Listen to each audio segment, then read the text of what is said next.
Valérie Expert. Mettons-nous d'accord aujourd'hui, en ce mardi 30 septembre, c'est bientôt Noël, il va falloir y penser. Nous sommes ensemble pour commenter l'actualité aujourd'hui avec Frédéric Dabi, directeur général de l'IFOP. Vous avez publié avec Brice Sokol Parlons-nous tous la même langue aux éditions de l'Aube. Bonjour Fred. Bonjour Valérie. Et avec vous, on va parler de ce sondage IFOP fiducial pour Sud Radio et l'Opinion. Au premier tour, le RN écrase tout sur son passage, fait d'autres enseignements, on va y revenir. Donc dites-nous, auditeurs de Sud Radio, pour qui voteriez-vous si l'élection présidentielle se déroulait dimanche prochain? Serge Guérin, bonjour, sociologue. Vous avez publié Et si les vieux aussi sauvaient la planète? C'est très iconoclaste par les temps qui courent, hein, qui est paru chez Michalon. Kevin Bossuet, professeur d'histoire en Seine-Saint-Denis. Bonjour Kevin. Et Paul Sébi, bonjour et bienvenue à vous, rédacteur en chef d'Hexagone. Hexagone, racontez-nous. Hexagone, c'est un observatoire de la société française qui allie les chiffres et des études d'opinion, notamment, pour expliquer un petit peu la société française, principalement sur les réseaux sociaux et aussi dans les médias.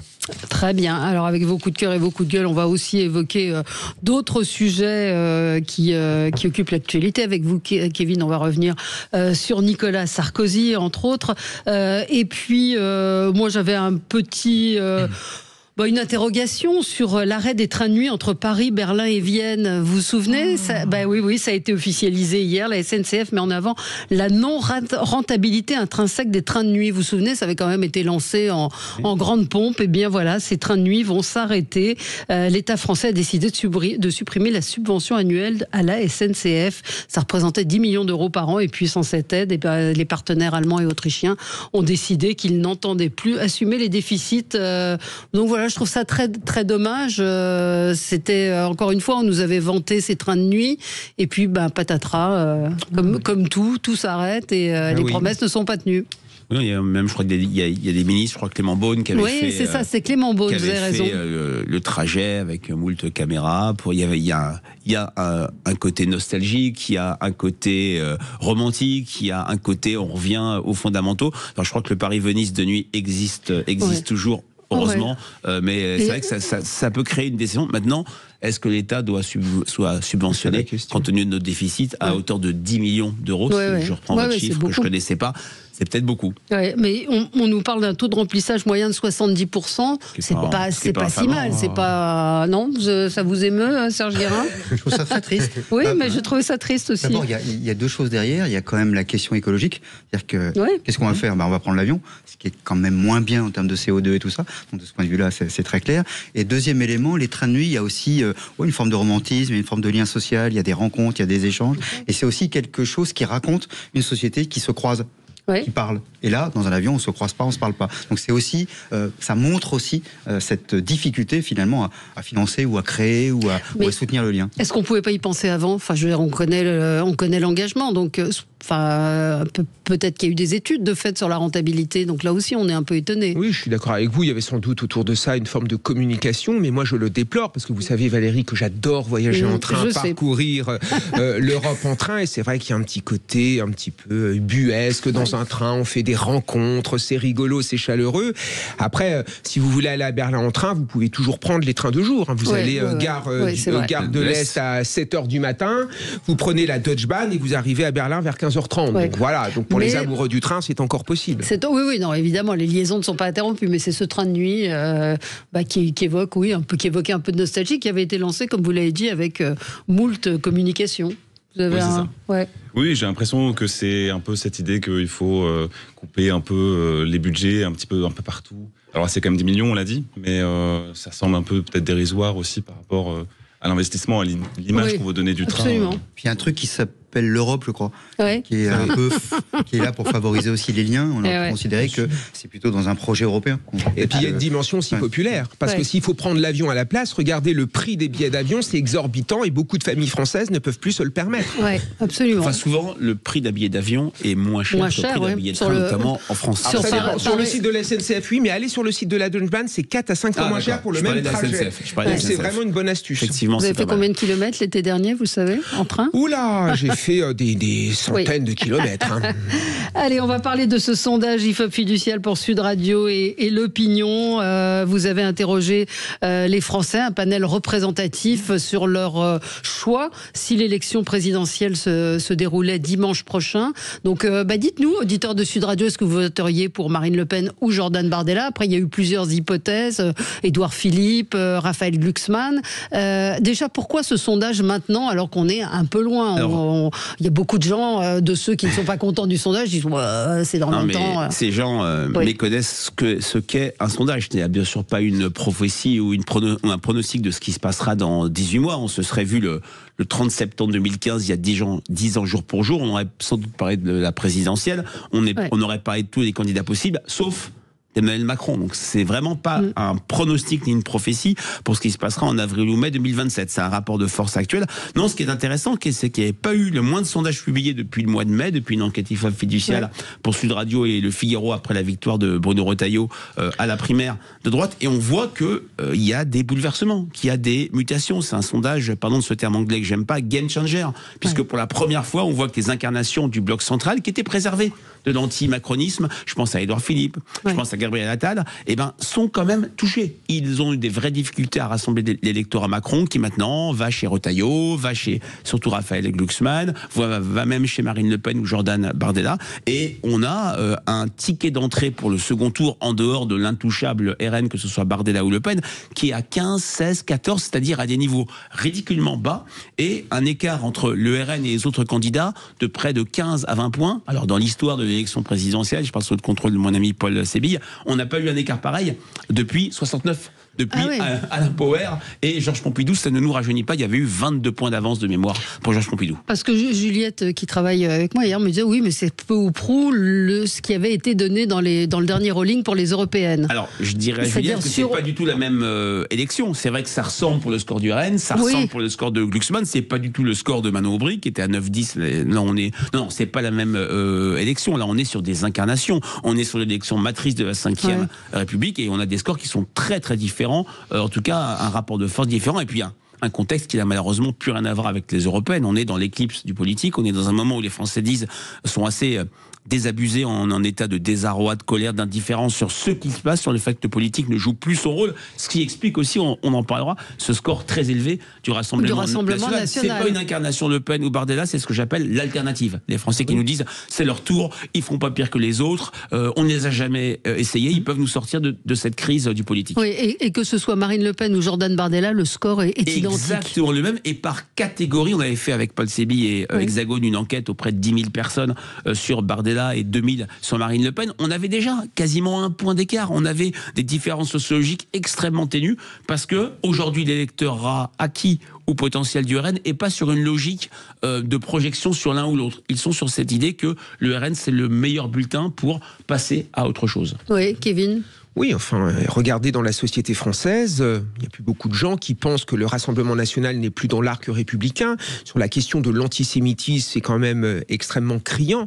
Vous avez un Rassemblement national qui défend plus que jamais la communauté juive, un Jordan Bardella qui est reçu en grande pompe en Israël. Et puis moi, je suis désolé, je regarde le programme du Rassemblement national, je regarde les discours, je ne vois pas en quoi c'est un programme anti-républicain. Et vous avez beaucoup de gens de droite, des électeurs qui ne font plus la différence entre un Bruno Retailleau, un Jordan Bardella, et qui aspire à une chose, c'est à une union des droites. Les électeurs de droite ne comprennent pas pourquoi la gauche arrive à s'unir, alors que la droite n'arrive pas finalement à s'unir. Et ce qui est intéressant, c'est qu'il y avait des pans de l'électorat qui étaient très contre le Rassemblement national. Maintenant, les retraités, maintenant les CSP+, commencent à être séduits par ce courant politique. Ça veut dire qu'il se passe quelque chose dans la société française, et même en banlieue. En Seine-Saint-Denis, vous avez beaucoup de gens qui adorent Jordan Bardella, et moi je le vois également chez les professeurs. Alors ça reste évidemment une officine d'extrême gauche sponsorisée par le SNES FSU, mais vous avez quand même des profs qui se droitisent progressivement et qui trouvent que Jordan Bardella incarne quelque chose. Donc arrêtons de diaboliser le Rassemblement national, parce que finalement c'est lui rendre service. Et dernière chose sur le Front républicain, parce que lors des dernières législatives il y a eu aussi une forme de Front républicain, je ne suis pas sûr que ça fonctionne à nouveau ce coup-ci, parce que les électeurs sont passés à autre chose et appelés au loup la diabolisation de ce qu'on appelle l'extrême droite. Ça, 25 minutes, c'est absolument plus crédible. Oui, parce qu'il y aura un front républicain possible. Alors peut-être Serge Guérin sur l'enseignement de ce sondage. Donc on voit que Marine Le Pen serait à 33% et Jordan Bardella entre 33 et 35, quelle que soit l'hypothèse. Glucksmann, Édouard Philippe, Gabriel Attal, Gérald Darmanin et même François Bayrou qui tombe très bas. La première chose, pour répondre à ce que disait Frédéric, c'est non seulement c'est pas nécessairement dans 1 an et demi.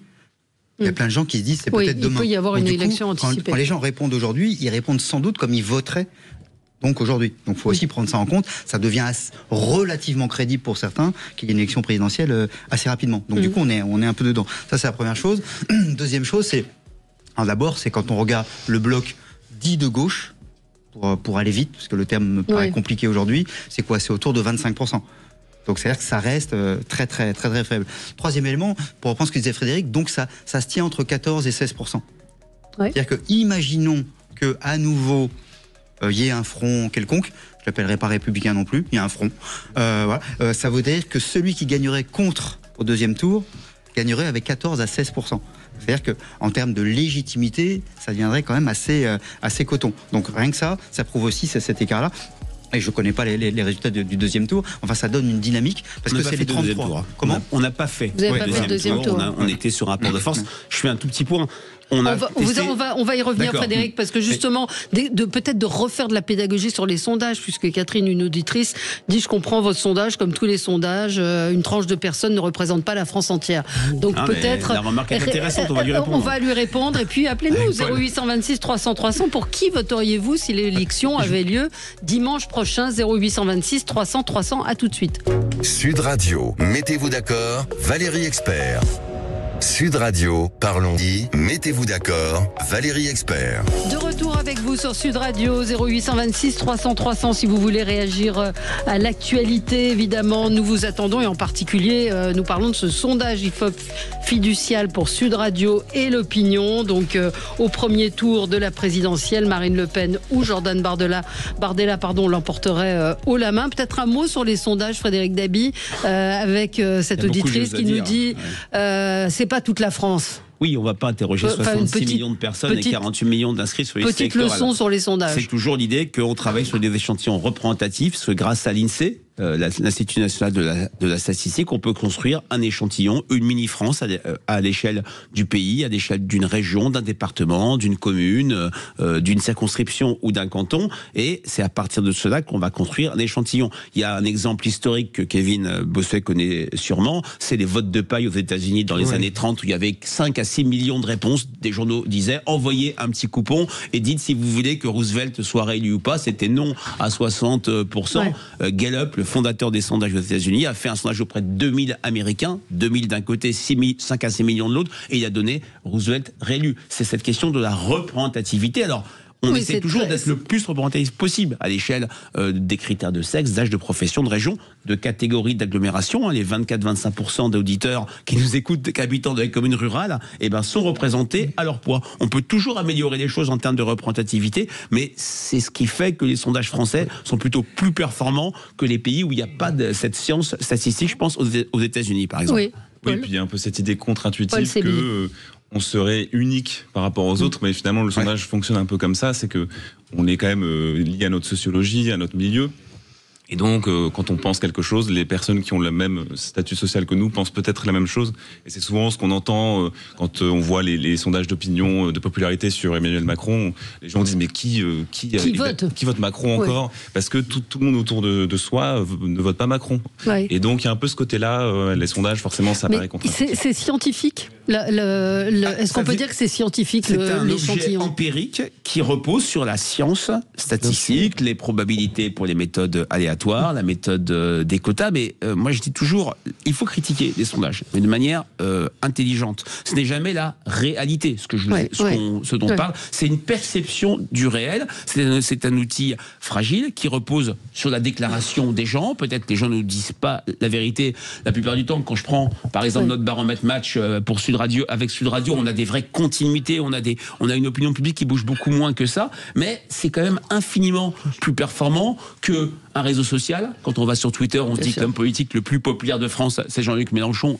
C'est plutôt l'inverse. Et qu'un politique qui dit non, pas besoin de sondage, je vais sur le terrain, je vais sur des marchés. C'est une manière de remettre l'église, si je puis me permettre, au milieu du village, sur un outil qu'il faut prendre pour ce qu'il est, une indication, une information, et le laisser pour ce qu'il n'est pas, en l'espèce pour notre enquête, une prédiction, une prophétie. Oui, moi je suis d'accord avec ça. J'ai beaucoup de respect pour les instituts de sondage. Je regarde évidemment toutes les enquêtes d'opinion. Moi, la seule chose qui me pose problème, c'est l'influence des enquêtes d'opinion, notamment sur le comportement des électeurs dans une forme de stratégie. Et c'est vrai que je pense que parfois ça peut avoir un impact assez conséquent. Et je trouve qu'à l'approche des élections, peut-être qu'il faudrait les diminuer pour laisser un choix démocratique plus libre. Parce que moi aussi, je vote en fonction des sondages, alors que ça ne devrait pas être le cas. Alors, je suis pas du tout d'accord avec ce que dit Kevin, mais je le respecte son point de vue. Alors, il y a eu beaucoup de travaux de la science politique américaine sur l'influence des sondages. Il y a eu 2 effets qui ont été identifiés. Ce qu'on appelle l'effet, pardon de mon anglais catastrophique, bandwagon, l'effet locomotive. Par exemple,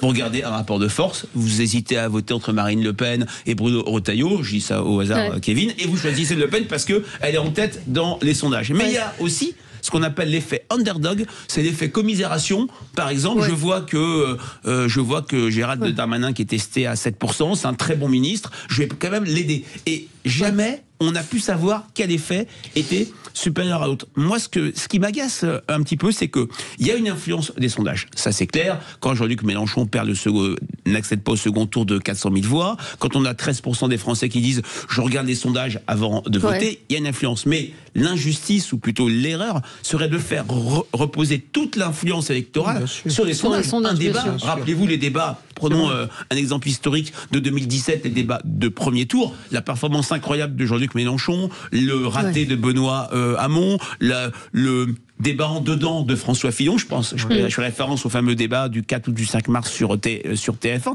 ça a influencé les électeurs, un tract, les discussions en famille. Pour les jeunes, TikTok et Instagram deviennent les premiers vecteurs. Tout est influence, il ne faut pas faire reposer l'influence uniquement sur les sondages. C'est vrai. Vous vouliez ajouter quelque chose, Serge Guérin, puis on prendra Christian avec nous. Je ne citerai pas son nom, mais je prenais un chocolat chaud un matin, juste après des élections européennes, je crois. Et j'avais un confrère sociologue, dont j'éviterai le nom, il me dit, mais je comprends pas, autour de moi, personne ne vote Marine Le Pen.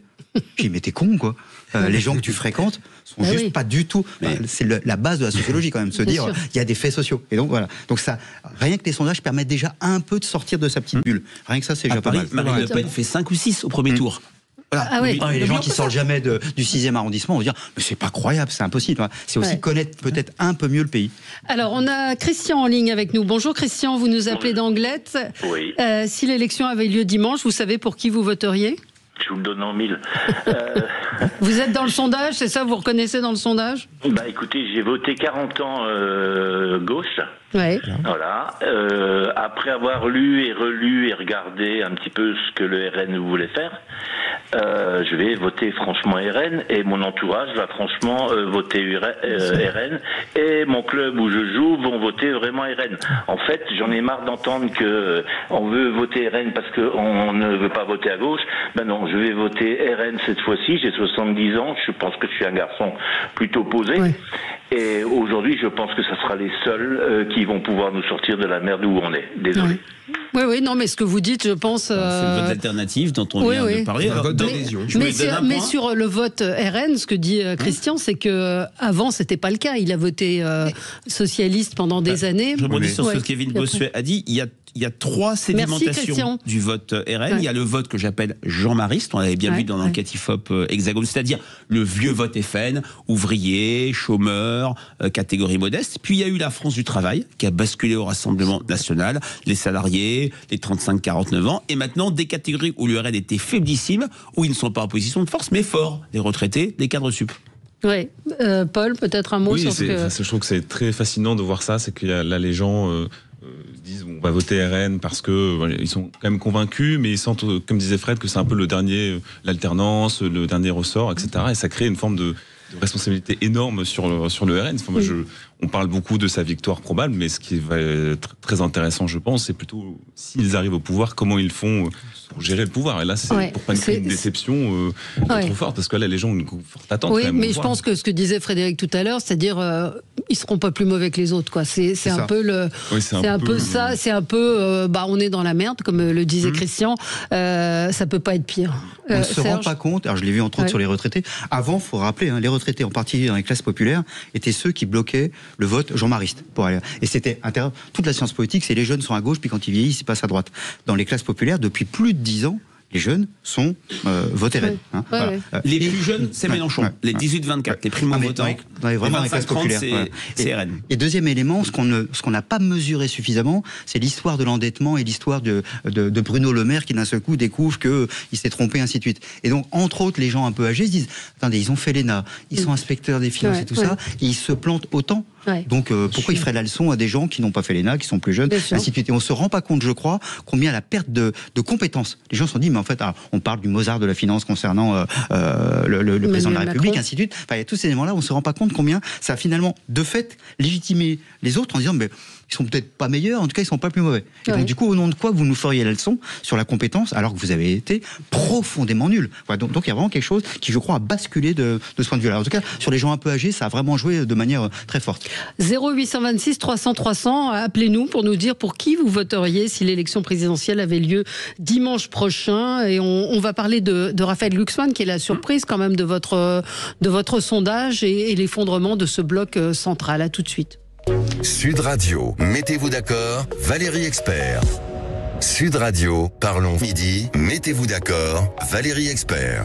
Et on est ensemble avec vous pour commenter l'actualité jusqu'à 11h30. Un mot, Frédéric, sur le sondage sur Raphaël Glucksmann. Je vous demandais hors antenne, mais est-ce qu'il n'y a pas un effet un peu chic à dire je vais voter Glucksmann On ne sait pas s'il sera candidat, on ne sait pas ce que ça donnera, mais en tout cas, il incarne bien un courant social-démocrate anti-LFI. Il arrive à prendre un quart des électeurs de Jean-Luc Mélenchon de 2022 qui ont voté utile pour éviter Marine Le Pen au second tour de l'élection présidentielle. Il prend beaucoup d'électeurs d'Emmanuel Macron. Il prend plus d'électeurs du NFP que Jean-Luc Mélenchon. C'est clairement le réceptacle d'un non-vote LFI. Dans le même temps, il a toujours été clair et anti-Macron. Donc il arrive à avoir deux sources électorales. C'est particulièrement intéressant. Juliette avait raison de dire que c'est son score à un point près aux élections européennes. La route est longue, mais on voit très bien que pour cette présidentielle, il y a vraiment ce vote radical qui est fort. Je vois que Mélenchon entre 12 et 13%, c'est plus que ce qu'il était en quelques mois avant la présidentielle de 2022. Ça ne veut pas dire qu'il fera le même score, mais en tout cas, il y a un socle qui est extrêmement solide et une gauche. C'est deux gauchers réconciliables, plus social-démocrate, plus européenne, qui est aujourd'hui incarnée par Raphaël Glucksmann, qui pourrait être incarné par Olivier Faure ou par François Hollande. En tout cas, il y a toujours, et c'est toujours le cas dans une présidentielle de renouvellement, beaucoup d'incertitudes. On a fait 6 hypothèses de premier tour, on aurait pu en faire 12, 15, 18. Je rappelle toujours, quand d'avant 2007, à l'époque c'était du téléphone et pas de l'internet, on avait testé 7 prétendants socialistes avant la présidentielle, avant la victoire de Ségolène Royal. On a Franck en ligne avec nous. Bonjour Franck, vous nous appelez de Valence. Oui, bonjour Valérie, bonjour à vos invités. Alors vous savez pour qui vous voteriez dimanche prochain si les élections avaient lieu ? Oui, écoutez, je suis intervenu il n'y a pas très longtemps à propos de la sortie d'Olivier Faure et des drapeaux sur le fronton des mairies en disant ma désespérance par rapport à ce qui était devenu le Parti Socialiste et en particulier son premier secrétaire. Mais ce matin, avec ce sondage, écoutez, je dirais qu'il y a une lueur d'espoir. Alors une lueur d'espoir, il ne faut pas s'enflammer parce que c'est pas encore tout fait, vous venez de le dire, est-ce qu'il sera candidat, est-ce qu'il ne sera pas candidat, monsieur Glucksmann, mais enfin, en tous les cas, la condition sine qua non en ce qui me concerne, électeur historique du Parti Socialiste, c'est qu'il n'y ait plus la France insoumise. C'est un préalable, apparemment, que M. Glucksmann serait prêt à, à accepter. Alors ensuite, après, vous savez ce que sont les sondages. On est quand même assez loin de l'élection présidentielle. Il reste 2 ans, il peut se passer beaucoup de choses, mais quand même, vous avez dit les choses parfaitement. Je pense qu'il peut faire peut-être ce qu'on appelle, vous savez, au sein du Parti Socialiste, quand il y a les congrès, on appelle ça les synthèses. Bon, il pourrait faire, je pense, la synthèse entre les différents courants, le fameux social-démocrate qui me paraît incontournable, et puis ce peuple de gauche abandonné par tant par tant d'années par les socialistes. Est-ce qu'il pourrait revenir, mais bien qu'il soit parti vous l'avez très bien aussi dit, pour la plupart à l'électorat du Rassemblement national, parce que par désespérance, tout simplement, par désespérance.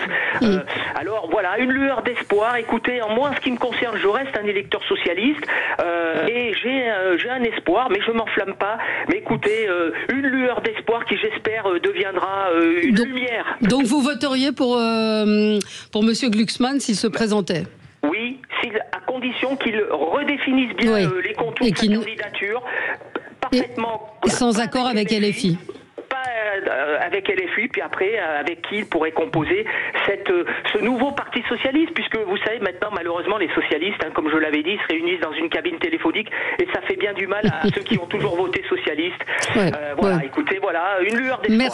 Merci de votre appel, Franck, merci beaucoup. On a Marie-Antoinette qui nous dit: je vote RN, mes enfants ont voté Macron et là ils vont voter RN aussi. Dans le sondage, on a selon les hypothèses 9 à 14% d'électeurs Macron du 10 avril 2022, c'est récent, qui choisiraient le vote Bardella ou le vote Le Pen. Donc c'est ce côté dégagiste, c'est le reflet de cette déception très forte d'une partie du pays, d'une forte majorité du pays à l'égard de ce quinquennat un peu horribilis, et c'est le fait qu'aujourd'hui le courant dégagiste n'est pas le courant de l'alternance n'est pas complètement incarné par le bloc central, puisqu'il est quand même vu dedans et dehors, même si Édouard Philippe s'est descotché il y a quand même 5 ans d'Emmanuel Macron, et Gabriel Attal essaie de le faire également, mais par le vote RN plus que par les autres votes. Stéphane demande pourquoi les favoris se fracassent toujours à la fin. C'est faux.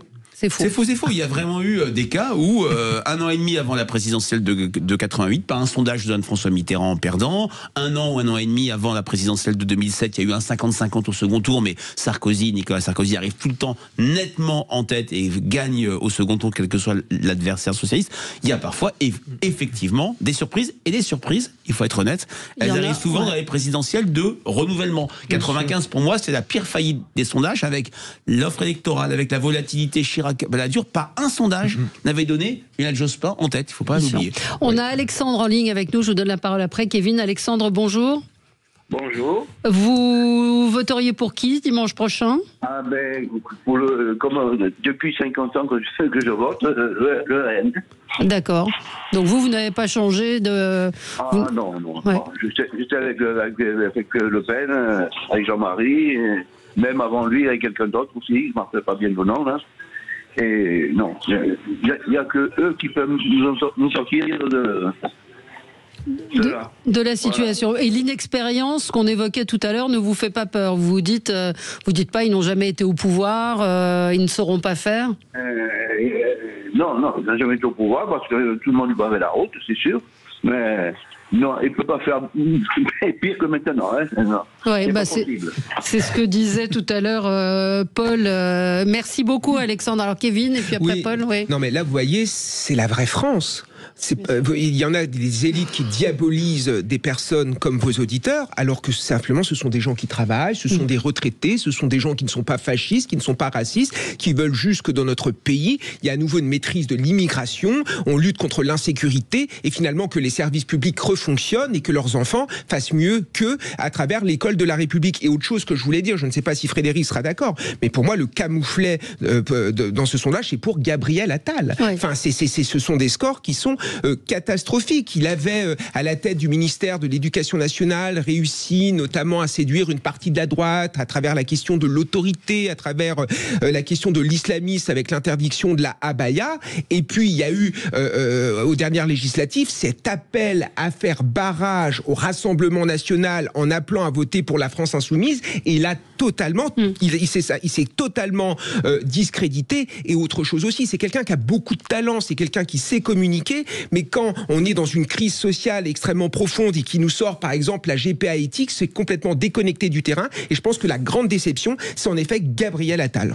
Gabriel Attal, Éric Zemmour aussi, qui décolle pas franchement. Oui, mais il a son socle, il est entre 4 et 5,5%. Ce qui est aussi intéressant dans le sondage, c'est de voir que le RN donc, est très haut, mais pas forcément, il ne progresse pas plus qu'avant, et il n'est pas non plus, il a atteint les 42% que Marine Le Pen avait fait au second tour. Enfin, il y a quand même une marge. Et je pense que ça, c'est un petit peu l'angle mort de ce qu'on voit, c'est que le RN a quand même... Alors, les gens veulent voter de plus en plus pour lui, parce que ras-le-bol, etc. Mais il faut convaincre quand même encore beaucoup de monde. Et c'est le problème du RN, c'est un peu ce côté, ils n'ont pas été au gouvernement, aux responsabilités, dans des grandes collectivités notamment. Et ça, moi, j'avais analysé ça en 2021, juste après les municipales, avec les départementales. Et c'est pourtant quelque chose qui est très très utile pour le RN, c'est dès qu'il remporte une commune, un canton, etc., après sa SM, c'est très facile ensuite, les gens ont confiance, et donc ils votent beaucoup plus pour eux. Il avait augmenté ses scores très très largement dans les communes qu'il gouvernait déjà. Effectivement, 33%, c'est l'inverse des municipales des années 90. 95. Toulouse, Marignane, il y avait été une vraie catastrophe. Ils avaient très mal géré, et du coup, les gens, il y avait eu un procès réel en incompétence. Et c'est vrai qu'à cet élément-là, il y avait aussi, en vous écoutant, je pensais à Pascal Perrineau, qui était le premier qui avait montré le gaucho-lepénisme. Il avait été traité par un certain nombre de gens, si inadmissible, ainsi de suite. Il parlait juste, il montrait juste que les gens qui passaient du vote de gauche, entre autres du Parti communiste, vers un vote Le Pen. Et là, on a un macro-lepénisme, on pourrait dire. Des gens qui votent Macron et qui passent c'est minoritaire, mais il y a quand même du monde. Alors, par rapport à ce qu'a dit Paul Sébille, qui est très intéressant, oui, le problème du RN, c'est le second tour. On connaît la célèbre phrase de Guy Mollet que Charles Pasqua avait popularisé dans une élection. Au premier tour, on choisit, au second tour, on élimine. Et c'est vrai que le vote d'élimination a toujours fait mal au RN, qui pendant quasiment 30 ans n'avait jamais gagné de législative en duel. Il y a eu vraiment, c'est maintenant complètement fini, mais la présidentielle, ça reste quelque chose de compliqué. Dans le Catifop Hexagone de mémoire, on avait des seconds tours très très serrés, alors même qu'il y avait une avance très forte au premier tour. C'est l'objectif, c'est l'objectif de la crédibilité et de dire est-ce qu'on donne les clés du pays au Rassemblement national. Mais il y a deux atouts pour le RN qui n'existaient pas en 2017. En 2017, on disait avec le RN, c'est la ruine du pays. Les Français disent la ruine elle est déjà là avec la dette. Avec le RN, ça sera le désordre, des crises sociales, des émeutes dans certains territoires. Les Français voient il s'est passé quelque chose de terrible à Ivry-Courcouronne hier avec quelqu'un de tabassé à 17h30. 17h30 et qui est mort. On voit très bien que de ce point de vue-là aussi, les choses ont beaucoup avancé. Est-ce qu'il n'y a pas aussi, justement, quand on regardait le deuxième tour, souvent c'était face à Mélenchon. Et dans ce cas-là, les gens disaient, face à Mélenchon, on prend le moins pire et on prend le RN. Marine Le Pen gagnait face à Mélenchon. Si c'est face à Glucksmann, il peut y avoir des gens qui se disent, il est moins pire. Donc, est-ce que ça ne va pas changer un peu la donne ? Le second tour, c'est toujours le moins pire, c'est le vote d'élimination. On a bien dit que François Hollande avait eu un vote d'adhésion au second tour, mais aussi un vote anti-Nicolas Sarkozy. C'est vraiment la logique de la 5e République. Pourquoi est-ce que le RN n'est pas plus haut ? Parce que ce que disait Paul Midi très justement, on reste dans l'étillage de 33-34%. C'est quand même, vous vous rendez compte, la dernière présidentielle où un candidat a fait 34%, c'est François Mitterrand en 88, qui avait une popularité étincelante. Mais dans les intentions, dans vos sondages, ils ont déjà atteint ses intentions de vote, non ? Je n'ai pas souvenir qu'ils étaient aussi hauts. Ils devaient être autour de Marine Le Pen, devait être autour de 29-30, un an et demi avant la présidentielle. Il faut rajouter Debout la France, il faut rajouter. Oui, bien sûr. Éric Zemmour. Il y a des réserves de voix aussi. C'est ça, il y a aussi Dominique de Villepin dont il faudrait peut-être parler. Parce qu'il est pour la gauche. Oui, mais lui est plutôt sur le vote de gauche. Il a un vote très composite. 5 points. C'est beaucoup.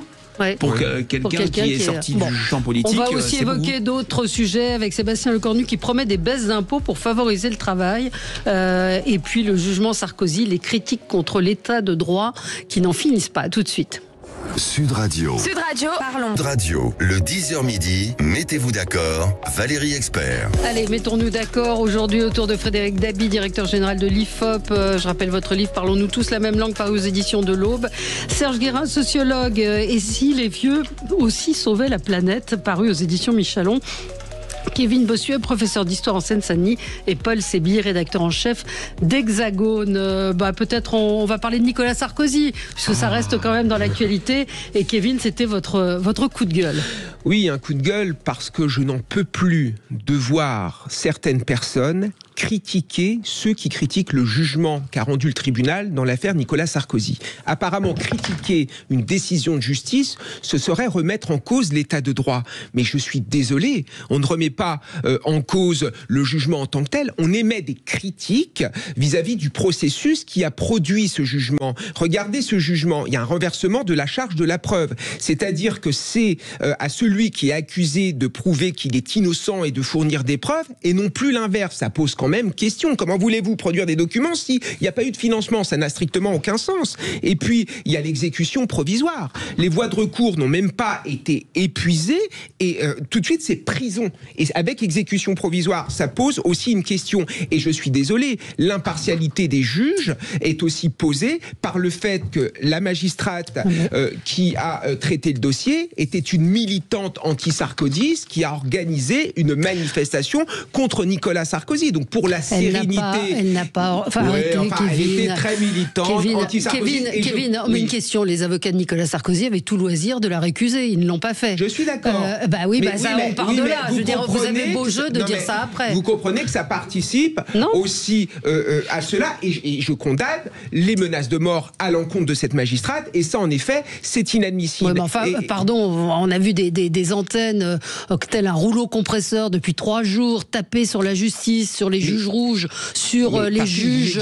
Comment arrêter ces juges? Mais moi, j'ai vu Laurent Valdiguier hier, qui est un journaliste qui a assisté aux 38 jours de procès.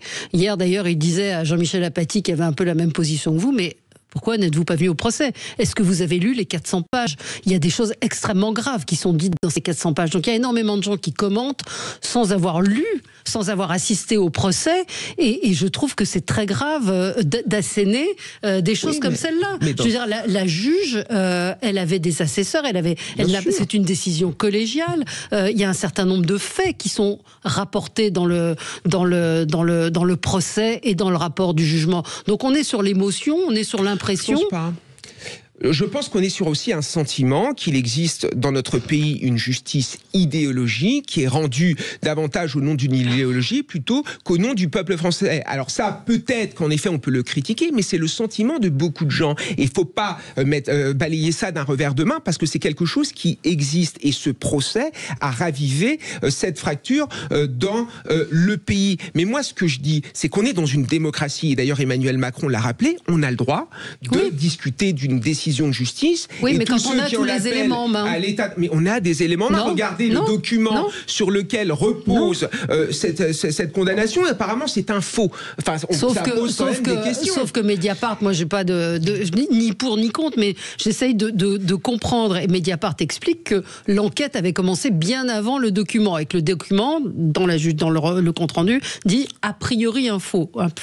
Parce que la date est fausse. Mais l'enquête avait déjà commencé avant. Valérie, alors juste une question, même si vous n'êtes pas d'accord avec ce que je dis, vous pourrez quand même admettre que c'est d'une extrême sévérité et que mettre en prison Nicolas Sarkozy avant que les voies de recours soient finalement terminées, ça pose quand même une question démocratique majeure. Et dernière chose que j'aimerais dire aussi, regardez le sentiment des Français. On a eu une campagne présidentielle, on a l'impression que la justice a évincé Monsieur Fillon. Là, on a l'impression que la justice évince Madame Le Pen. Alors, ils ont sans doute fait des choses mal, etc. Mais c'est le sentiment qu'il y a dans la société française, finalement, que les juges s'immiscent dans le politique et remplacent finalement les électeurs. Et ça, je pense qu'il ne faut pas le balayer. Vous avez plein de gens qui vont dire c'est du populisme, etc. Et vous avez cité, par exemple, Jean-Michel Apathy, qui n'est pas quelqu'un d'extrême droite qui critique ce jugement. Je pense à Denis Oliven, qui a aussi émis des critiques. Je pense également à Monsieur Bayrou, qui a émis des critiques alors qu'il appartient à la force centrale. Je pense que cette décision pose en effet question et il faut en débattre. Et je vais faire une allusion historique hors propos, mais quand même, vous savez, au moment de l'affaire Dreyfus, ça n'a rien à voir, mais au moment de l'affaire Dreyfus, ceux qui critiquaient le jugement de 1894 disaient « vous remettez en cause l'état de droit, vous êtes des extrêmes, etc. » Sauf qu'on s'est rendu compte après qu'il y avait un vrai problème au niveau de cette affaire. Donc juste pour vous dire que la justice est humaine, il y a aussi des magistrats qui se trompent. Je ne dis pas que Nicolas Sarkozy a rien fait, je n'en sais rien. En tout cas, il y a eu 3 chefs d'inculpation qui sont tombés, et moi je m'interroge sur la sévérité de la peine, c'est tout. 13 ans d'enquête. Alors l'ami Eric Revel qui nous écoute me cite cette phrase effectivement qui est sortie par tous ceux qui défendent Nicolas Sarkozy. Le soin particulier que Claude Guéant et Brice Hortefeux ont mis à présenter Nicolas Sarkozy comme étant étranger à ce processus corrobore au contraire le fait qu'il en était parfaitement informé. Hier, Laurent Valdiguier, qui était sur le plateau de Quotidien, a répondu à cette interpellation en expliquant qu'il était au procès et que un procès, pour les magistrats, c'est aussi d'apprécier ce qui est dit au moment du procès. Et que la façon dont Brice Hortefeux et Claude Guéant ont défendu Nicolas Sarkozy leur a posé problème. Enfin, encore une fois, nous n'y étions pas. Peut-être sauf qu'il y a une accumulation de choses. Encore une fois, j'accable pas Nicolas Sarkozy. Ce que je veux, c'est que ce soit le plus juste possible. Et oui, mais moi, je n'ai pas lu les 200 pages. J'écoute ce que dit aussi Laurent Valdiguier, qui a fait encore une fois les 38 journées de procès et qui a lu les 400 pages. Frédéric. Je ne vais pas rentrer dans le fond du dossier, c'est pas du tout mon rôle et mon envie. Je ferai un tout petit point, un point d'éclairage. J'ai reçu pas mal de messages ces derniers jours pour dire alors il y a des sondages qui vont sortir sur le jugement de Nicolas Sarkozy. La réponse côté IFOP est non, non et 3 fois non. Pourquoi ? Non, parce que c'est déontologique. Une décision de justice, et j'entends ce que dit Kevin Bossuet, il a le droit de le dire, est rendue au nom du peuple français. Il ne faut pas lui opposer une légitimité sondagière sur le mode est-ce que le verdict est trop sévère ou pas. J'avais été, et je l'ai dit très publiquement, extrêmement choqué que 2 de mes confrères aient fait réagir les Français fin mars sur la condamnation de Marine Le Pen. Ce n'est pas un sondage de faire ça. Par contre, on aura le baromètre match sur Radio Fiducial, on verra l'impact sur l'opinion. Moi, à travers mes premières analyses, je vois que ce qui s'est passé, c'est très très fort. C'est l'acte suprême de la désacralisation de la fonction présidentielle. Si on rezoome depuis ces dernières années, on a maintenant un président qui peuvent perdre une élection à la présidentielle, je pense à Giscard d'Estaing, qui peuvent être empêchés de se représenter, qui peuvent être souffletés, giflés en allant sur le terrain. Emmanuel Macron au moment du Covid, si je ne me trompe pas, et là maintenant un président qui va aller en prison. Jacques Chirac avait été condamné mais dispensé de peine, il n'était plus à l'Élysée. Il y aura aussi, je pense, un mouvement de sympathie très fort côté de l'écosystème Nicolas Sarkozy. Il était quand même 3e du classement dans le baromètre fiducial Sud Radio Match de septembre, mais il y a aussi des Français qui nous diront, qui ont cette attente d'exemplarité de la part du personnel politique et qui vont apprécier et dire que Nicolas Sarkozy est coupable, et c'est un signe supplémentaire de cette défiance jamais vue, je dis bien jamais vue, des Français à l'égard du personnel politique national. Peut-être que dans les sujets de conversation aussi, dans l'enquête que vous faites sur... Oui, tout à fait. Vous verrez si ça intéresse les Français. Il y avait eu une certaine indifférence. Oui, c'est parce que Serge Guérin, c'est ce que vous disiez hors antenne ce matin. Voilà. Il y a plusieurs choses. La première, c'est qui ça intéresse. Et là, pareil, la plupart... Parce qu'il y a aussi Je pense que tout le monde a un avis sur la question. Oui, bien sûr. Ce qui est terrible d'ailleurs. Je n'ai pas fait partie non plus des gens qui sont allés pendant 38 jours, donc je n'ai pas d'avis sur cette question-là, mais je note ça. Deuxième élément, et ça je l'ai entendu, c'est assez... il manquait plus que ça. C'est-à-dire que le déclin du pays, il est là aussi. On se dit, mais vraiment, pour qui on passe à l'extérieur? Et là, le truc par rapport à l'étranger et autres, on se dit, quand même, quoi. Il y a une estime de soi de la France assez forte, et ça continue à jouer là-dessus. Troisième élément, j'avais regardé sur l'histoire du syndicat de la magistrature, qui est connu pour des positions très, très, très, très à gauche, ainsi de suite. Alors, il n'y a que 50% des juges qui sont syndiqués. Et le syndicat de la magistrature fait 30%. C'est-à-dire qu'en fait, ils font 15% des juges. C'est aussi intéressant à avoir en analyse. Et l'autre élément, je rebondis sur ce que disait Frédéric, c'est globalement, sur l'étude Cevipof, on est à 45% de confiance dans la justice, c'est-à-dire 2 fois plus que pour les politiques. Et dans l'enquête, alors c'est aussi l'IFOP qui l'a faite, sur l'évolution du rapport des Français au service public, globalement sur les 11, il y en a 8 où ils disent ça a décliné, et un de ceux où ça a décliné le plus, c'est la justice. Donc de ce point de vue-là aussi, il faut le prendre sans doute en compte. Oui, Paul Sébilly. Oui, moi je l'avais un petit peu développé ce sujet dans un article pour Le Figaro il y a quelques jours, pour dire que malheureusement ce côté où on joue les juges contre les politiques... Parlez bien dans le micro. Ne fonctionnera pas, parce que malheureusement il y a une telle défiance vis-à-vis des personnels politiques que ça ne peut pas malheureusement prendre, et on l'a vu. Alors Frédéric disait que il ne faisait pas de sondage sur les décisions de justice. Bon, il y en a eu quand même. Et même dans les années 80, 90, la plupart des gens estimaient que les condamnations d'hommes politiques n'étaient pas assez dures. Et que même les hommes politiques étaient jugés plus doucement, en tout cas plus, je sais pas comment dire, moins durement en tout cas que le reste des citoyens. Donc ça, il y a ça qui existe. Et je pense que chez les gens, c'est pas tellement la présomption d'innocence qui va compter, mais c'est plus l'éthique. Et est-ce que un président doit se retrouver dans ce genre de situation? Alors voilà, c'est pas le fond que j'évoque bien sûr, mais pour les gens, le rejet de la classe politique déteint. Il y a une comparaison. Il y a une comparaison entre par exemple des gens qui ont attaqué et qui sont libérés, des OQTF, ainsi de suite, et Nicolas Sarkozy qui se fait prendre. Il y a aussi un truc autour de ça en disant c'est quand même pas très égal, alors qu'il y en a qui ont rien finalement, alors qu'ils ont fait des choses abominables, et voilà. Donc il y a aussi cet élément-là qui joue dans la tête de plein de gens. On se retrouve dans un instant avec vous sur Sud Radio. On va essayer de comprendre ce que veut faire Sébastien Lecornu. Il promet des baisses d'impôts pour favoriser le travail. Ce serait bien peut-être d'augmenter les salaires, et puis on va parler d'autres sujets avec vous. À tout de suite. Sud Radio, mettez-vous d'accord. Sud Radio, le 10h midi, mettez-vous d'accord, Valérie Expert. Ensemble avec vous sur Sud Radio pour jusqu'à 11h30 pour les débats, et à 11h30 l'émission Média. On recevra Mac Lesguy pour une émission sur le permis de conduire, un grand test. Je vous conseille de regarder parce que je ne suis pas sûre que si je le repassais je l'aurais. Bref, Frédéric Dabi, directeur général de l'IFOP et co-auteur avec Brice Sokol de Parlons-nous tous la même langue, paru aux éditions de l'Aube. Serge Guérin, sociologue, votre dernier livre est Si les vieux sauvaient la planète, paru chez Michalon. Kevin Bossuet, professeur d'histoire en Seine-Saint-Denis, et Paul Séby, rédacteur en chef d'Hexagone. On va continuer notre tour de table. Serge, avec vous, un coup de gueule, peut-être d'étonnement, avec une affiche à Strasbourg. Oui, c'était assez intéressant à Strasbourg. Alors, je rappelle qu'on n'est pas très loin des élections municipales. Ouais. Et donc, il y a eu plusieurs affiches, dont une où on voit une femme voilée pisser au plaisir de bien vivre dans la ville. Et donc, ça a créé un certain émoi. Alors, je rappelle que Strasbourg, c'est le Concordat, hein, donc il y a aussi.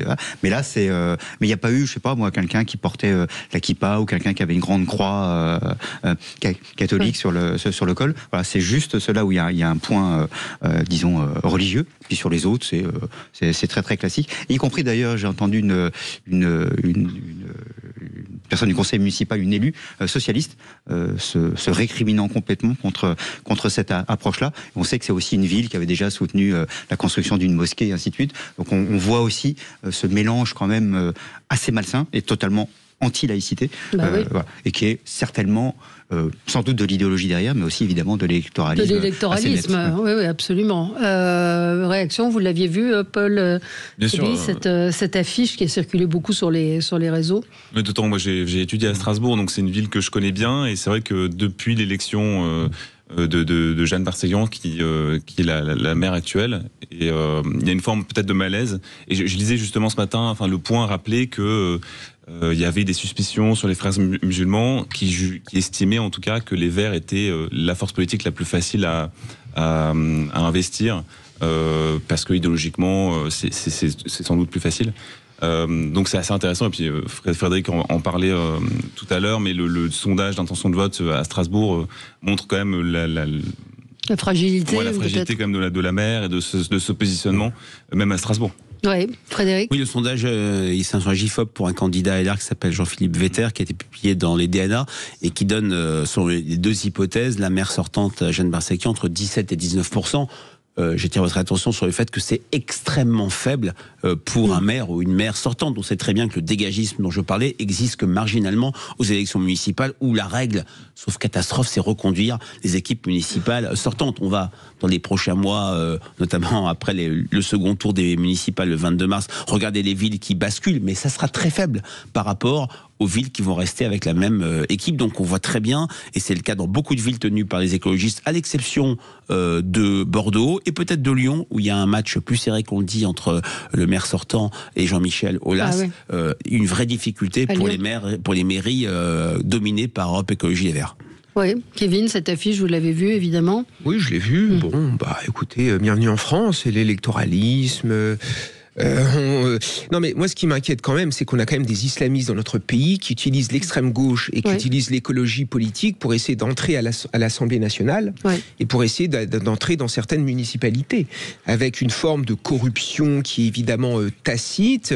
Et moi, ça me pose quand même problème. Et je me demande quand même s'ils ne sont pas déjà rentrés à l'Assemblée nationale, quand on voit les excès de certains députés de la France insoumise, quand je vois encore récemment M. Porte qui se compromet avec une organisation terroriste, quand je vois qu'au Parlement européen, alors là on n'est plus à l'Assemblée nationale, au Parlement européen, je vois Rima Hassan, moi je me pose quand même des questions, et finalement l'impunité dans laquelle il baigne, moi ça me pose quand même question. Soit on lutte fermement contre l'islamisme et on défend les valeurs de la République, et dans ce cas-là on est ferme, soit on laisse faire et on devient un pays comme la Belgique, c'est tout, c'est ça l'enjeu. Alors effectivement, une auditrice me dit le voile n'est pas interdit dans l'espace public, c'est vrai. Oui. Là, vous voyez bien que c'est un engagement. C'est un instrument politique au service de l'islam radical. Le but, c'est de rendre visible l'islam et puis de prolonger cela, de rendre visible l'islamisme. C'est exactement la même stratégie finalement avec le halal. Rendre quelque chose d'acceptable dans l'espace public pour progresser et puis pour ensuite préparer la voie aux islamistes. Ce n'est que ça. Et j'ai beaucoup de respect pour les mamans voilées, pour les femmes voilées qui portent le voile par tradition, etc. Et ce n'est certainement pas elles que je stigmatise, c'est simplement des gens qui utilisent cela pour essayer de faire avancer l'islamisme. Oui, c'est intéressant. Il y a deux choses. La première, je crois que Frédéric a fait une étude là-dessus, c'est que dire islamophobie, c'est une manière de détourner le stigmate et d'interdire la parole, quoi. On peut critiquer l'islam comme toute religion sans aucun problème en France, et quand on dit ça, ça y est. Et en revanche, utiliser un autre terme comme musulmanophobie permet justement de dire là, on n'a pas le droit parce qu'on est dans une autre logique. Et puis j'ai écouté Frédéric d'un seul coup. Vous savez, tout à l'heure on avait parlé de Toulon et tout ça, où le Front National s'était quand même complètement dégringolé parce qu'il gérait très très mal. Et là c'est étonnant parce qu'on pourrait dire que finalement les écologistes connaissent un peu aussi ça, parce que globalement dans beaucoup de villes qu'ils ont eu à diriger, ça a été pas une réussite absolue. Donc on peut presque faire une comparaison entre ce qui a été dans les années 90 pour le Front National à l'époque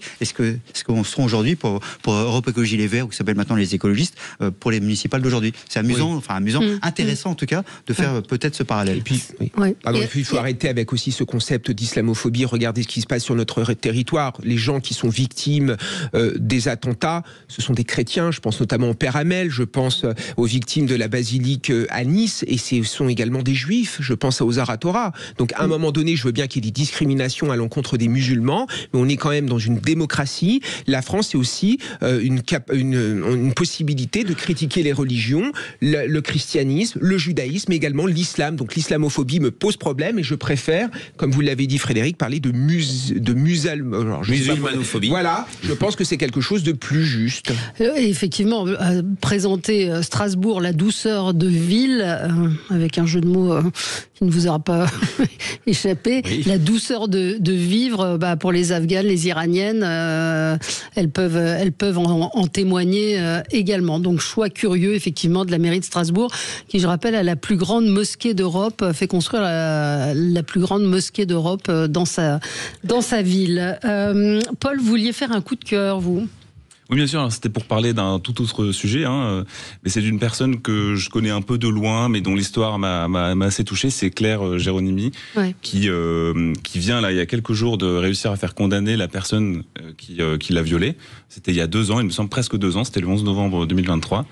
Et c'est intéressant parce qu'elle a sur ce drame qui a touché sa vie, elle a lancé une association qui s'appelle Éclat de Femmes, qui accompagne justement les femmes dans ces démarches-là, et notamment, c'est assez diversifié, parce qu'il y a les démarches évidemment psychologiques, on va dire, juridiques, mais aussi de l'autodéfense, ce genre de choses. Et donc, ce qui est surtout intéressant, c'est qu'elle a réussi à faire condamner son violeur à presque 18 ans, à 18 ans même de prison, avec 9 ans de sûreté, je pense, et également une interdiction du territoire français, puisque cette personne était étrangère. Et donc, c'est peut-être, on parlait de la confiance dans la justice. Là, elle avait l'air satisfaite de la décision. Et en plus, elle a créé cette association, qui permet d'un petit peu aller de l'avant, qui est assez inspirant comme modèle. Ouais. Mais si on va plus loin, Serge, la question qu'il y a derrière, c'est que beaucoup d'associations féministes se sont désolidarisées en considérant que, certes, elle a été violée, mais enfin, elle n'avait pas besoin de dire qui l'avait violée. Oui, parce que c'est quand même un peu particulier, quand même. Elle a eu cette approche-là, effectivement. Donc maintenant, en plus, elle est investie en politique à droite, de dénoncer aussi la gestion des OQTF, puisque cette personne était sous OQTF, par l'État. Et c'est vrai qu'elle a levé ce débat-là aussi, sur ce sujet. Oui, mais c'est assez détestable de voir qu'il n'y a pas d'unité féministe sur le sujet des viols, c'est-à-dire qu'à gauche, on ne réagit pas sur effectivement les OQTF, à droite, on s'empare du sujet, enfin, c'est assez désastreux. C'est l'indignation à géométrie variable de certaines féministes. Regardez les viols lors du 7 octobre. Bien sûr. Ou les viols qui ont complètement été minorés par ces féministes d'extrême gauche parce que l'antisémitisme l'a emporté finalement sur leur féminisme, ou ce qui s'est passé avec Mila.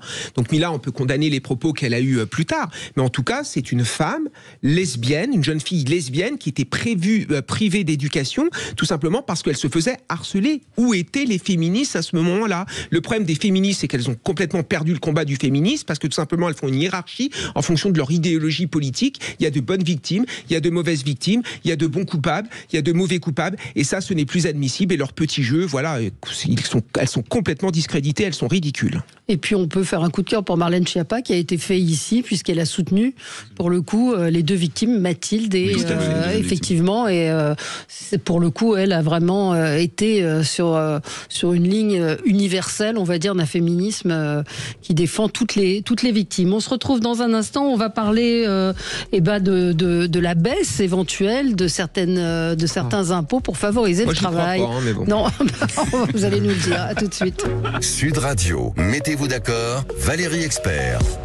Sud Radio, parlons vrai. Valérie Expert. Et on est ensemble avec vous jusqu'à 11h30. Donc Sébastien Lecornu va proposer que certains impôts baissent en faveur du travail. Donc il ferait des propositions comme une baisse ciblée de la CSG. Donc ces sorties sont des fuites qui sont sorties d'une réunion. Le chef du gouvernement, donc qui n'est toujours pas nommé, on nous dit que ça pourrait intervenir vendredi ou samedi, puisque le chef de l'État est au Danemark. Il a demandé donc à ses soutiens d'être ouverts à un débat sur la justice fiscale, au juste partage de l'effort, des redresses des finances publiques. Donc on attend, vous disiez Kevin, que vous n'y croyez pas, pourtant il a essayé de donner des gages de réduction de certaines dépenses de l'État. Est-ce qu'il va y arriver? Oui, mais j'y crois pas du tout. Je veux dire que il essaye de chercher un accord avec la droite, en insistant sur la méritocratie, en insistant sur la valeur travail, mais concrètement, quelles sont ses marges de manœuvre? On est dans un budget extrêmement contraignant. Je ne vois pas comment cela est possible. Mais juste une chose quand même, parce que je vais mettre en avant deux chiffres qui montrent l'injustice face à l'impôt dans ce pays. 77% de l'impôt sur le revenu en France est payé par 10% des contribuables.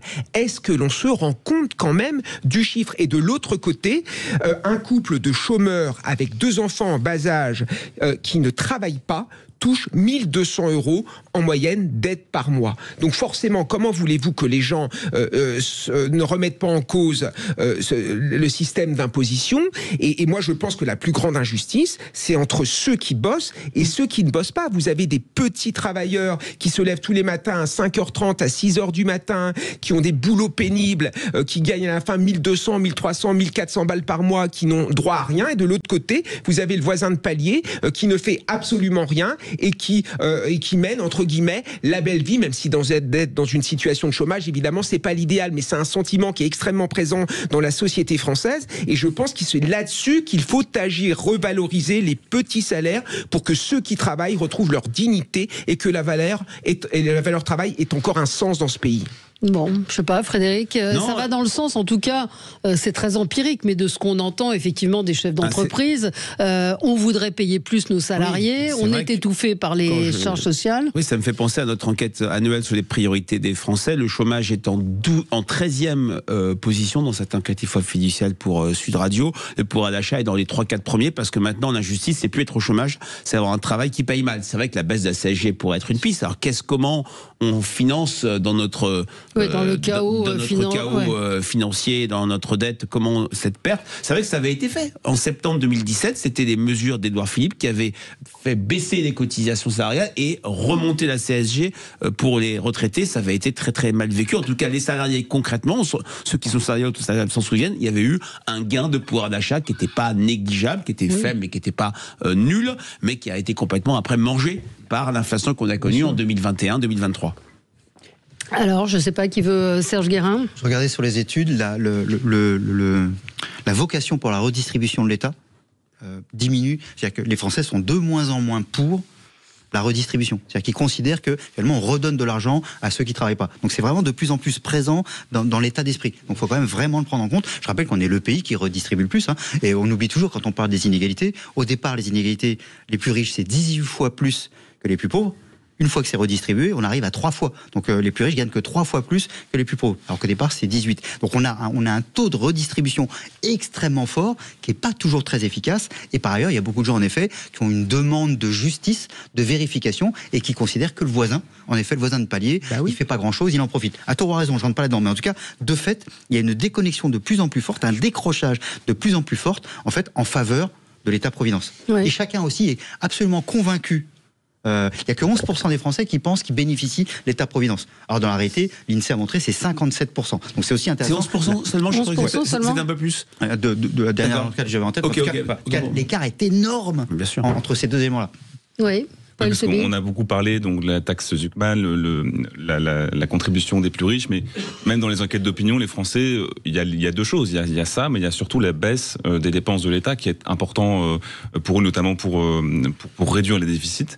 Et je pense qu'on passe aussi à côté, quand on parle que des plus riches, de ce que vous aviez dit, Serge, c'est que il y a aussi une volonté, un sentiment un peu anti-assistanat dans l'opinion, qui fait que, par exemple, un sondage Odoxa très récent avait montré que 77% des Français souhaitaient plafonner, par exemple, les aides sociales à 1 500 €. C'est quand même assez radical, on va dire, comme opinion, et c'est pourtant quelque chose que les Français auxquels aspirent, notamment vis-à-vis des fonctionnaires, mais aussi des chômeurs, la dégressivité des allocations au chômage, etc., etc. Donc il y a ce point-là qui, voilà, avec ce que annonce le Cornu, on a une forme de réponse à ça aussi, à cette aspiration, contrairement à toujours viser les plus riches, par exemple. Et vous avez une autre injustice qui est de plus en plus mise en avant par beaucoup de Français, c'est l'injustice entre ceux qui sont français, entre guillemets, et les étrangers, avec des gens qui arrivent sur notre territoire, qui n'ont jamais cotisé, qui bénéficient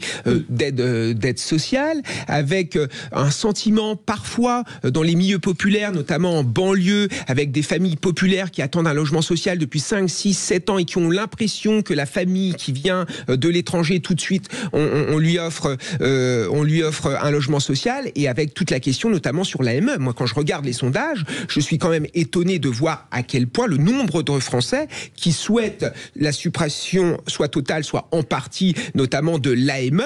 Donc quand je vois la gauche bobo nous raconter qu'il ne faut pas supprimer l'AME parce qu'il y a quelque chose d'humanitaire, je suis d'accord, on ne va pas laisser mourir les gens, mais voyez bien que dans l'opinion, c'est aussi une injustice qui prend de plus en plus, et les Français de souche, entre guillemets, face aux étrangers qui arrivent, qui souvent même partagent même pas nos valeurs et nous crachent dessus, forcément là c'est une autre injustice qui est ressentie par beaucoup de Français. Oui, Frédéric c'est vrai que dans les enquêtes, et je rejoins ce que dit Paul Sébi sur la question de l'assistanat, la fameuse phrase « les chômeurs pourraient trouver du travail si vous voulez vraiment », on a quasiment 3/4 de Français d'accord, une majorité de sympathisants de gauche. Et sur l'AME, c'est très très intéressant quand on fait parler les Français spontanément. Ils ne sont pas sur une logique en lien avec l'immigration, mais en lien avec l'accès aux soins, avec le sentiment d'inégalité et d'injustice. N'oublions pas que l'accès aux soins, c'est le sujet numéro 1 en termes de priorité pour les Français. Et le mirage que l'on nous vend parfois en disant en zone rurale tout va mal, dans les métropoles tout va bien, ça ne tient pas la route une seconde. Il y a des ruralités où ça se passe plutôt très bien s'agissant de l'accès aux soins, et il y a des métropoles, allez trouver rapidement à Montpellier, Paris ou Lyon un ophtalmologiste ou un dermatologue, c'est pas évident. Donc c'est une question de réciprocité. Et ce que Paul disait était tout à fait juste. On est prêt à faire des efforts, les Français, mais il faut donner le sentiment que l'État fait des efforts le premier et que les efforts sont équitablement répartis. C'est ça qui coûte très cher à François Bayrou. Est-ce que c'est les signaux qu'est en train d'essayer d'envoyer Sébastien Lecornu, justement ?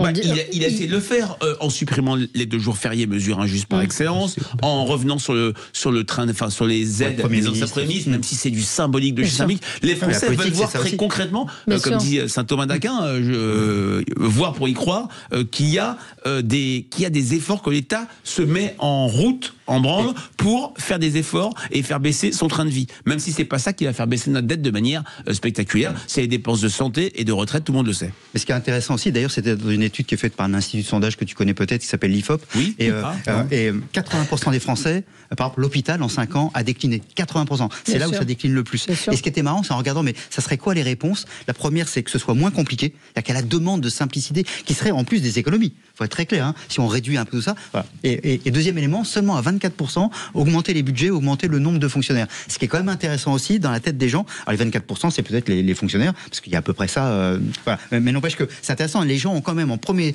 élément, c'est que ce soit moins compliqué, bazar de sort. C'est-à-dire que c'est impossible, quoi. Et alors, quand on est âgé, quand on n'est pas hyper formé, ainsi de suite, c'est encore plus compliqué que les gens, évidemment, qui sont en centre-ville et tout ça. Donc, il faut aussi prendre en compte, je crois que c'est un phénomène de ressenti, mais pas que de ressenti, de réalité de l'injustice, c'est se dire, mais j'y arrive pas, quoi. Je comprends même pas comment ça marche. Et il y a une autre injustice, c'est qu'on a l'impression qu'on a volé l'espoir d'ascension sociale dans les milieux populaires, notamment dans la ruralité, où vous avez des ouvriers qui mettaient de l'argent de côté pour payer des études à leurs enfants, et qui se disaient, au moins, ils auront un vrai métier, ils pourront faire quelque chose, ils seront mieux lotis que moi, sauf qu'on se retrouve dans une situation où l'école de la République fonctionne extrêmement mal, accroît les inégalités au lieu de les réduire. Et moi, pendant la période des Gilets jaunes, parce que je suis né dans les Ardennes, je suis revenu dans les Ardennes, j'ai beaucoup discuté avec les gens, et c'était une question qui était centrale, parce qu'on était dans une culture ouvrière très attachée aux mairies, très attachée au travail, qui avait tout donné, ces ouvriers qui avaient tout donné pour leurs enfants, avaient fait des études à Reims, etc. Ils se retrouvent aujourd'hui au chômage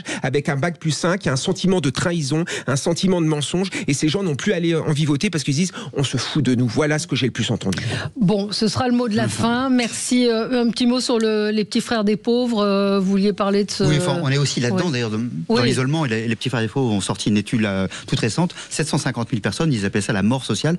750 000 personnes de plus de 60 ans qui ne voient strictement personne. Il y a 2 millions de personnes de plus de 60 ans qui sont dans l'isolement. Donc on est aussi dans cette réalité-là. Et là, pareil, s'il n'y a pas de service public, s'il n'y a pas simplement de présence humaine, et les gens, encore une fois, l'argent, tout ce qu'on veut, d'accord, mais on a d'abord besoin de liens sociaux. Bien sûr. Moi, je connais des personnes âgées qui ne peuvent plus se soigner, qui habitent en région, comment vous dites, oui, c'est ça, moi je dis en province. En province, il n'y a pas de médecin, ils sont à la campagne et ils disent, j'attends la mort parce que je ne peux pas me soigner aujourd'hui et qu'ils ne voient personne, comment je me déplace, et voilà. Voilà, on est très optimistes. On se retrouve dans un instant pour parler du permis de conduire. Est-ce que vous pensez que vous l'auriez, votre permis de conduire, si vous deviez le repasser? Moi, j'ai essayé de le passer, j'ai abandonné. Pareil, une horreur. C'est compliqué. On se retrouve dans un instant sur Sud Radio avec vous. Sud Radio. Parlons vrai.